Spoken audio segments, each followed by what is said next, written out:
Hey guys, welcome to the channel where I'm launching a brand new series called The Road to 1 Million, Trading the Options Wheel Strategy.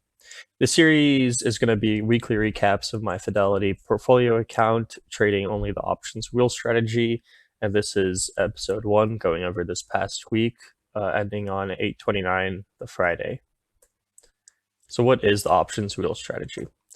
You might have already seen this graphic. A lot of other content creators and YouTubers use it. But to keep it very simple, is the options wheel strategy is an income generation strategy where I sell or write puts and call options on stocks and ETFs to collect premium for weekly or monthly cash flows. What are the goals for the portfolio?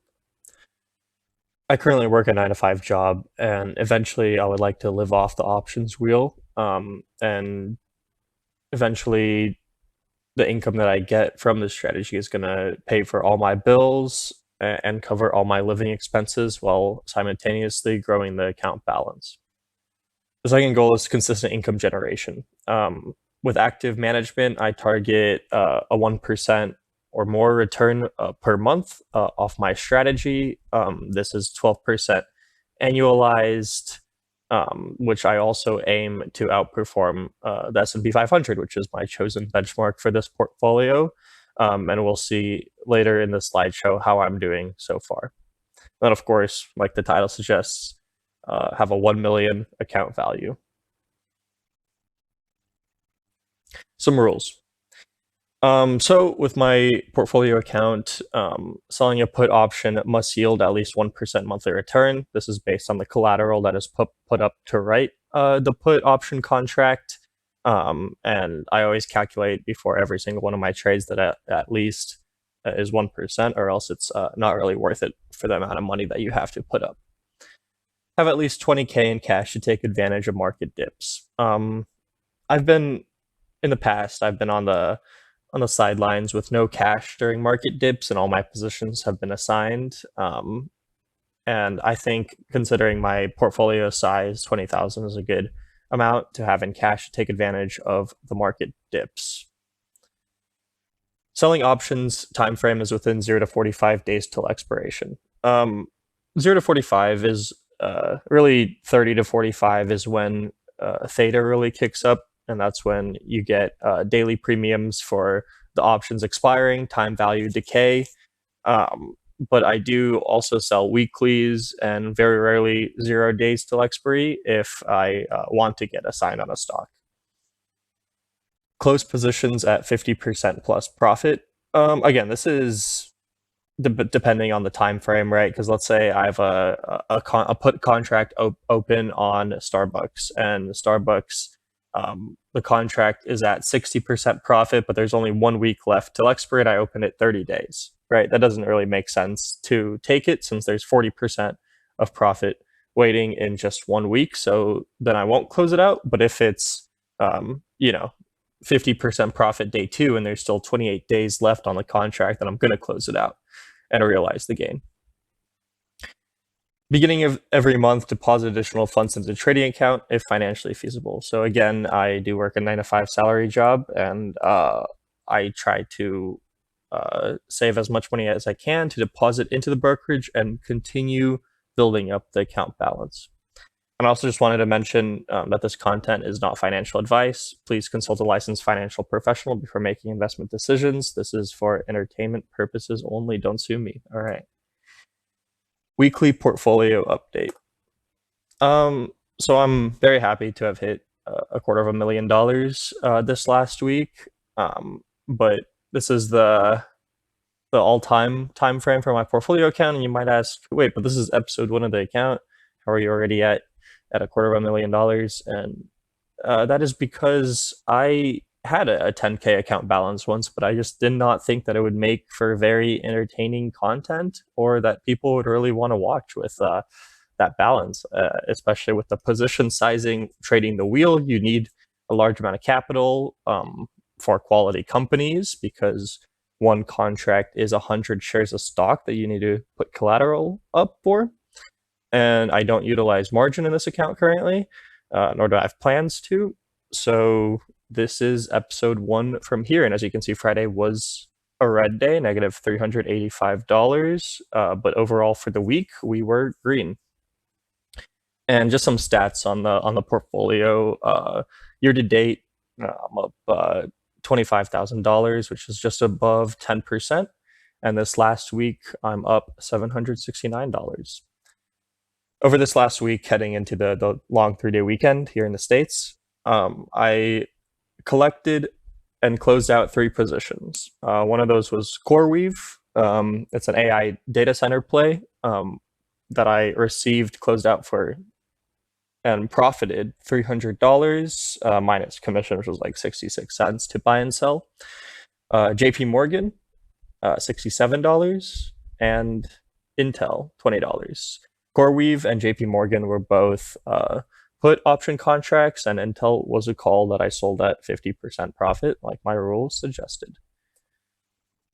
So current open positions in the portfolio. Now, before I talk about my open positions, there is one number that sticks out and on this page, and that is the negative $4.77 thousand current open profit and loss. And even though there is a lot of red on the screen, I think this goes to show how powerful the wheel strategy really is, because I'm selling puts on quality companies that either pay dividends, have a good options chain, a liquid options chain, which allows me to sell calls on it and lower my cost basis. So this red that you're seeing, like on Oxy, Intel, that doesn't include all the calls and dividends received that I have had while holding these stocks. So selling those, receiving dividends has lowered my cost basis tremendously, but again, the other put option contracts have definitely made up for that loss.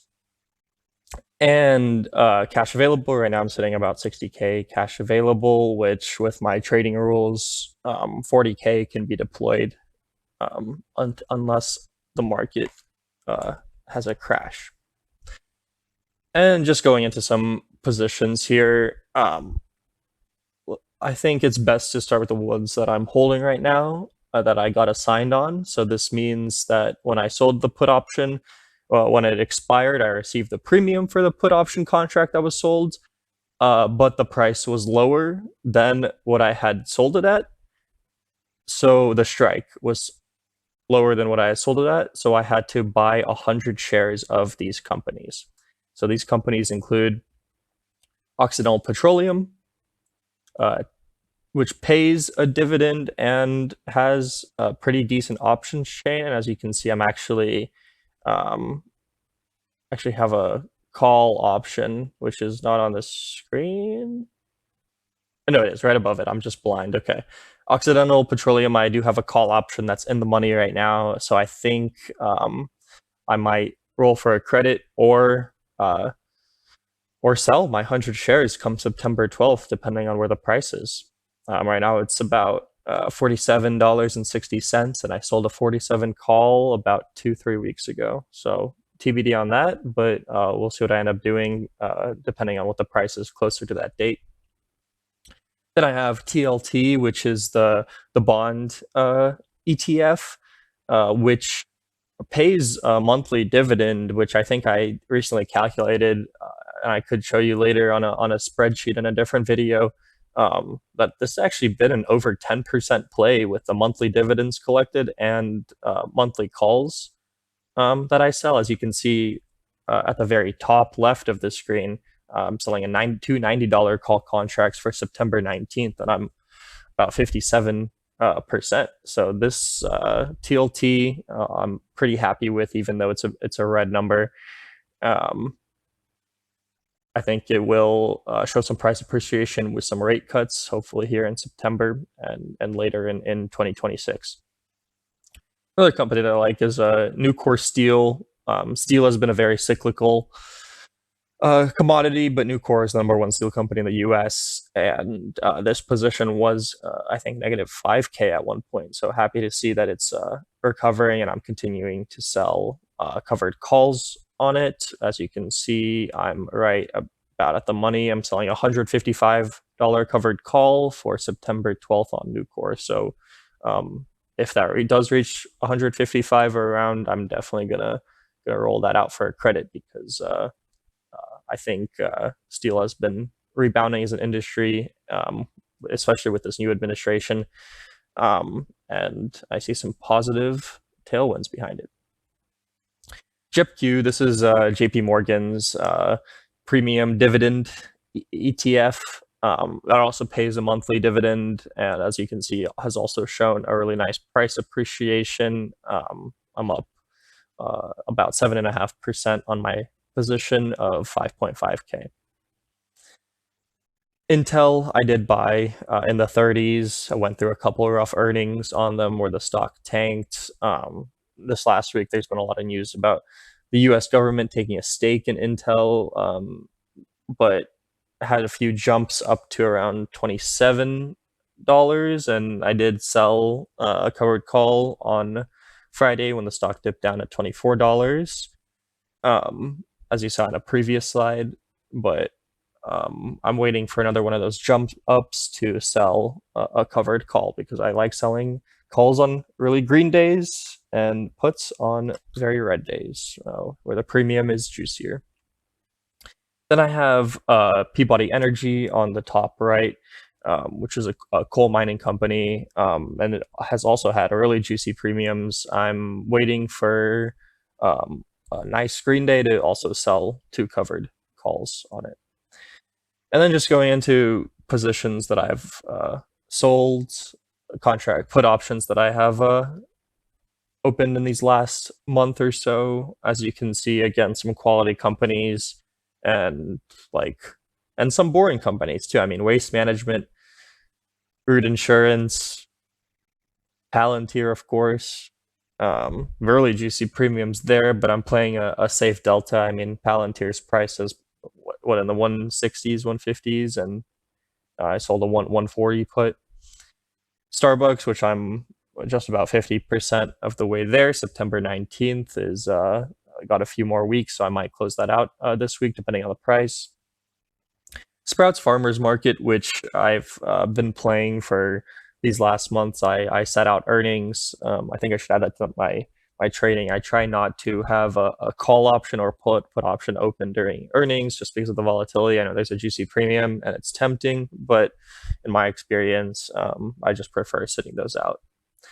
Spotify, HIMS, and then BBAI, which is kind of the most meme stock on this page, but juicy premium, and I'm sizing it very small. I mean, one contract is 100 shares, right? So that's $450 per contract, and I have 10 contracts here, 1 contract there. So I'm just about 5K in collateral for this, which is, considering my portfolio size, is very small.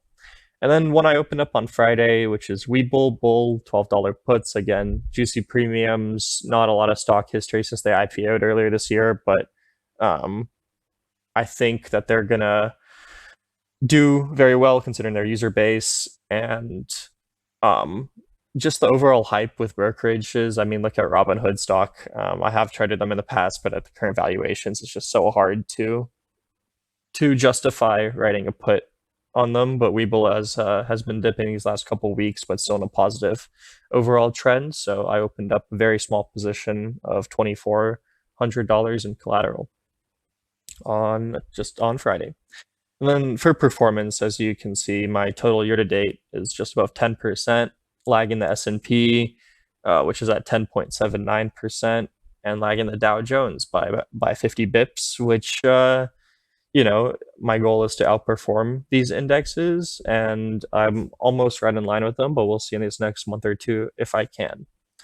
And then there's also the MSCI, which is the global index, not including the US, which is absolutely crushing it this year so far. And then there's the bond indexes, which of course I'm crushing.